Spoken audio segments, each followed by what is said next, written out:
Welcome to this video on syncope in the emergency department. We will review the evidence-based evaluation and management strategies according to Tintinelli and Rosen, guided by my experience as an EM consultant and medical educator.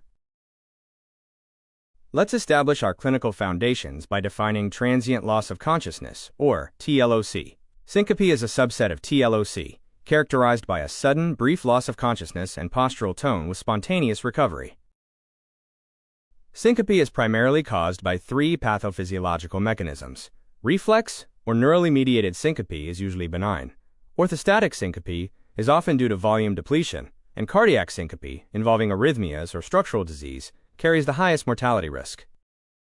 Comparing Tintinelli and Rosen, Tintinelli emphasizes the 3 to 5 seconds of cerebral hypoperfusion rule and systematic approach to unexplained syncope.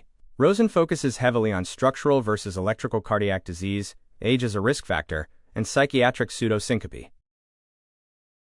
The primary diagnostic imperative in the emergency department is ruling out life-threatening cardiac conditions. High-risk factors include exertional syncope, a family history of sudden death, and specific findings on physical exam, like murmurs or focal neurodeficits. Key cardiac etiologies not to miss include arrhythmias like Brugada, structural conditions such as aortic stenosis, ischemia, and vascular issues like aortic dissection. Each category has distinct key findings in the emergency department. The EKG is essential. Don't miss findings such as Brugada syndrome's ST elevation, WPW's delta waves, long QT interval, or the high voltage seen in HOCM. Also, be aware of the epsilon wave associated with arrhythmogenic RV dysplasia. In the ED, the majority of syncope cases are reflex or neurally mediated at around 58%. Orthostatic or unexplained syncope accounts for 32%, and cardiac syncope, though the most dangerous, represents only about 10% of cases.